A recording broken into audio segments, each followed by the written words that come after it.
मेहदावल में संतबली यादव की हत्या के मामले में जहां एक तरफ सियासी हलचल तेज हो गई है, वहीं पर यूपी सरकार के मंत्री डॉक्टर संजय निषाद हैं, जो निषाद परिवारों से मिलने पहुंचे हैं। मंत्री जी, निषाद परिवार से आप मिले हैं, पीड़ित हैं, क्या कह रहे हैं? सम्मान, सुरक्षा, समृद्धि दिलाना मेरी जिम्मेदारी है।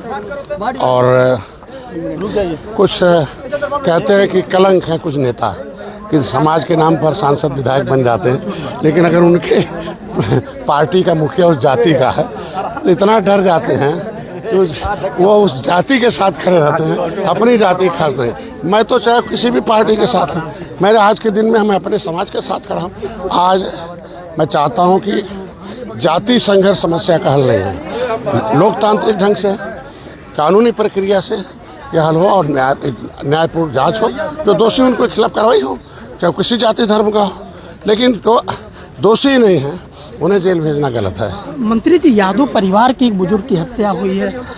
देखो, हत्या है कि नेचुरल डेथ है, ये तो पोस्टमार्टम रिपोर्ट बताएगा और न्यायालय तय करता है कि हत्या है कि नेचुरल डेथ है। समय आने पर उसका होता है, लेकिन जो प्राथमिक होता है उस पर मुकदमा तो दर्ज करना पड़ता है और उसमें दोष हुए हैं, वो तो जांच का विषय है। और जांच में पता चल रहा है बुजुर्ग जो है 75-76 साल के थे और जब एक गाँव में आए थे बेचारे तमाशा देखने। उनके मृत्यु पर हमें भी गहरा शोक है, दुख है हमें। हो गई घटना से मैं बहुत दुखी हूँ और आज भी हूँ।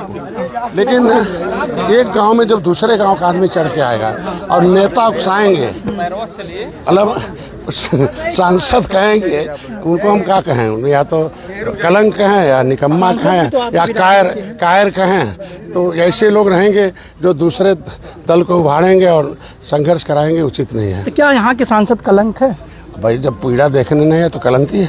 यादव के घर जा चले गए, निषाद के घर नहीं आए और निषाद के नाम करते हैं तो फिर क्या मतलब कलंक ही कहा जाएगा ना। आखिर समाज तो यही इसीलिए नेता बनाता है या उसको अवसर इसीलिए मिलता है, पार्टियां इसीलिए टिकट भी देती हैं कि वो नेता अपने समाज के साथ खड़ा रहेगा। अगर टिकट लेके समाज के नाम पर जीते और जीतने के बाद गए तो आप अपने समाज के साथ खड़ा रहना चाहिए। पीड़ित परिवार से, यादव परिवार से जो है अखिलेश यादव जी बात की है, उनको बुलाए हैं मिलने के लिए, आर्थिक सहायता भी मैं तो खुद ही चल के आया हूँ मिलने के लिए। वो बुलाए हैं, मैं चल के आया हूँ, दोनों बहुत अंतर है ना। उनके पास तो हेलीकॉप्टर भी हो तो आ सकते थे। मैं कहता हूँ कि जाति संघर्ष न कराएं, अपने नेताओं को संभालें। मैं तो उम्मीद यही रखता हूँ, चूँकि वो लोग पहले से सबल हैं, पहले से उनके पास तमाम वही आप जानते हैं 27% में हैं, अपनी संख्या 100% उन्हीं के लोग दरोगा पुलिस हैं। हमारे तो कोई होमगार्ड भी नहीं है, तो कम से कम ऐसा नहीं है कि जिसका होमगार्ड नहीं हो, पुलिस नहीं हो, अधिकारी कर्मचारी नहीं, जिस बिरादरी का होगा उसके खिलाफ अन्याय कराएंगे नेता भेज के। इसको मामले को लोगों को न्यायपूर्वक और संवैधानिक पूर्वक और जाँच के आधार पर होना चाहिए और जो उसमें दोषी हो चाहे किसी जाति का हो उस पर कार्रवाई होनी चाहिए। देखिए, ये मंत्री थे डॉक्टर संजय निषाद, इनका कहना है कि जो भी दोषी होगा किसी की भी जाति का हो उस पर ऊपर कार्रवाई होनी चाहिए। विनोद वर्मा, भारत समाचार, संत कबीर नगर।